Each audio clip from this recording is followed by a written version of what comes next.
Hello creative friends, this is Joy. So this is part 2 of turning old books into journals.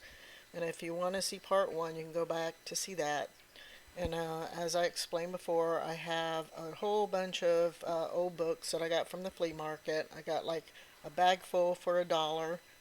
And here I'm taking a couple of more books and using those to turn those into junk journals. So I grabbed some papers from my stash, and this is some Tim Holtz paper, and a couple of the books that I want to turn into journals.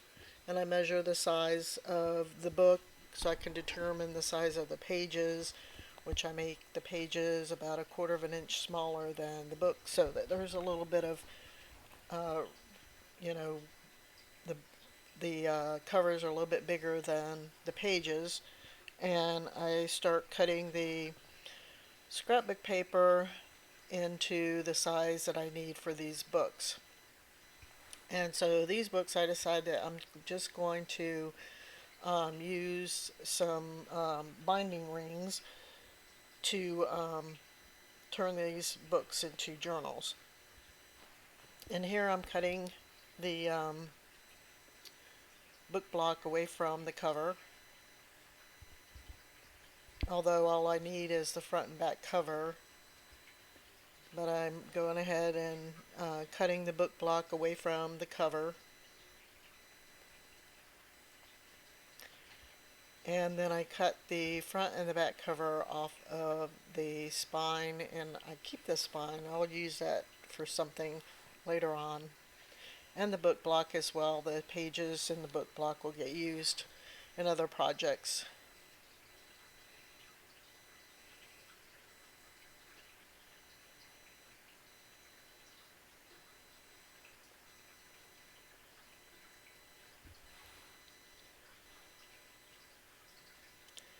So I decided I didn't like that rough edge where the cover was cut off, so I got some of this, I believe it's, yeah, Tim Holtz fabric tape.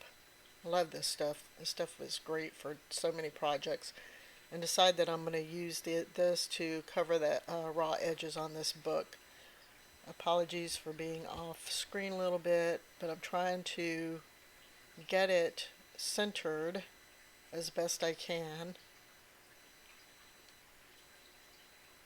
and then get that wrapped around the raw edge where the where the cover was cut off, and then trim off any excess on either end. Just gives it a cleaner look, and I do the same to the other side.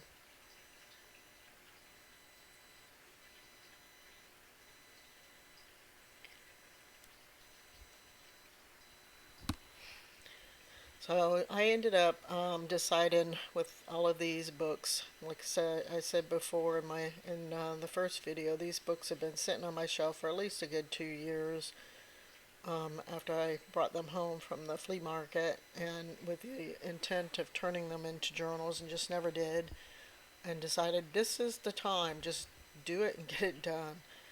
And so I decided to do different bindings. So actually there's 4 videos showing you 4 different ways to bind old books into journals. And here in my stash I also grabbed a bunch of other papers and things from my stash. And this is one of the things, and it already had holes in it, so I thought, well, this will make a good template for punching the holes in the cover and in my the pages that I'm going to add to this journal. So here I'm marking out where I need to punch my holes, and then punching the holes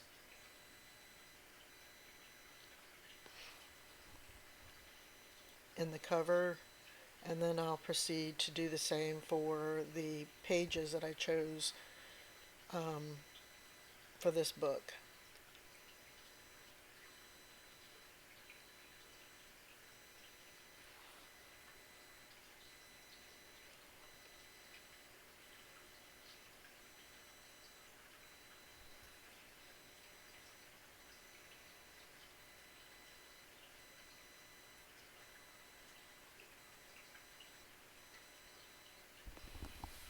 I felt like that on that template that I was going to use, the holes were a little too close to the edge, so I did punch them a little bit um, further so that they weren't so close to the edge, so that when I use that to punch all my pages, all the pages aren't, don't have holes really close to the edge and potentially um, be potential for coming out of the book.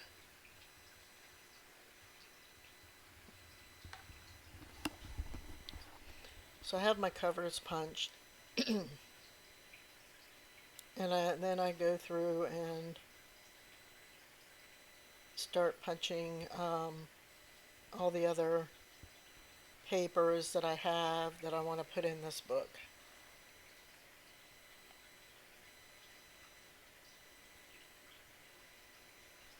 And it's hard to see like where to punch when that hole gets clogged up, so I have to use a awl to get the paper out of there. If you used one of these tools, you'll know what I'm talking about.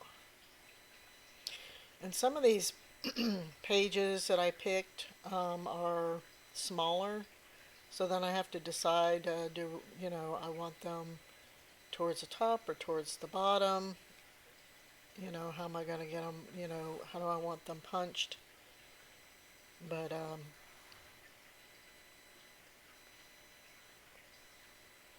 yep, here I'm trying to get the paper out of the hole so I can see where I'm punching it. And I'm trying to punch multiple pages at a time, as you can see here, because there's a lot of pages to punch to put into this book. So now that I got all the holes punched, I'm going through and I'm just going to sort them. So first of all, I sort them by size. So you can see I got some smaller things. They're like little cards and whatnot, and then bigger ones.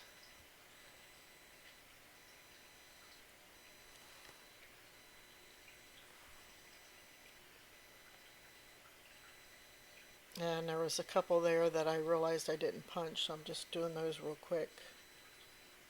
Apologies again for being off camera.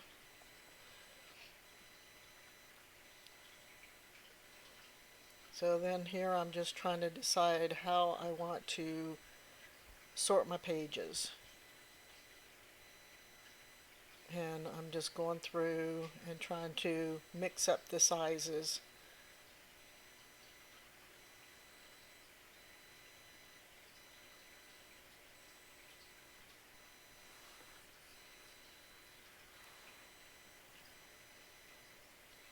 So I go through this process of deciding like how I want the pages sorted, and once I get them in the order that I want them in, I'm just double checking here.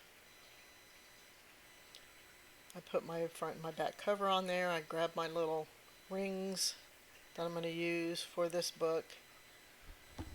I decided to use 3 different colors. And I was going to use these bigger ones, which I actually did put the book on those bigger ones, but then they just seemed like they were too big. And here I started from the back and putting the book together on these bigger rings. And I actually, I didn't really think about it at the time, but I may end up having to go back to putting them on bigger rings once I, start filling this thing up. I don't know, we'll see. But I start from the back cover and I start adding all of my pages onto the rings. And then once I got all of the pages onto the rings, I realized, I don't know, these big ones are a little too big, and the smaller ones seem to work better, so I changed them out. So it's easy enough once I had the holes all aligned to go through and put the smaller ones on there. So yeah, that there is the book I made, and here I'm doing a quick flip through, showing you all the pages in this book. And then I'll also show you the other one that I did.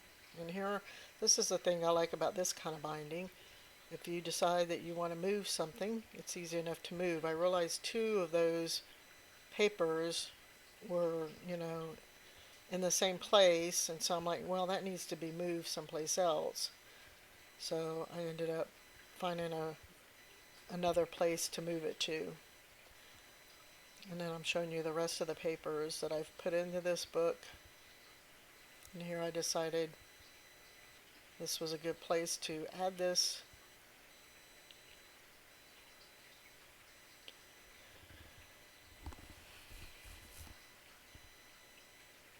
And there's an envelope that I put in there.